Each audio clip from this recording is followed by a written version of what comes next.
আপনার পরিচয়? রিয়াদ, তেজগাঁ থানা আছে। আপনার সাথে উনি কে? আমার ফ্রেন্ড। কিছু মনে করবেন না, আমরা আপনাদের একটু চেক করব। ওনাকে চেক করো। আপনার ব্যাগটা একটু দেখাবেন? আমার ব্যাগে কিছুই নেই। তো ওনাকে একটু বলুন ওরা ব্যাগটা দেখাতে। দেখো, আমার ফ্রেন্ডের সঙ্গে অনেকদিন পর দেখা হয়েছে, আমরা সঙ্গে যাচ্ছিলাম। আমি এর সম্পর্কে কিচ্ছু জানি না। ওনাকে গাড়িতে উঠান। কেমন আছিস তুই?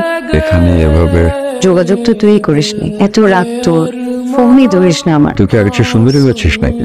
আমি আগে থেকে সুন্দর ছিলাম। কি হয়েছিল সেদিন, শুরু থেকে বল। আমি তোকে হেল্পটা করব, কিন্তু মিথ্যে হলে। তোকে মিথ্যে বলিনি। আপনার কাজ হচ্ছে তদন্ত অবজার্ভ করা, আমাকে গাইড করা আপনার কাজ না। কেন মনে হচ্ছে আমি আপনাকে গাইড করবো? আর আমি আপনাকে গাইড করার চেষ্টাও করছি না। আমার মনে হয়েছে তাই বলছি। এই তদন্তের উপর থেকে প্রেশার আসতে পারে। বাইরে থেকে প্রেশার আসলে এতক্ষণে সেটা চলে আসতো।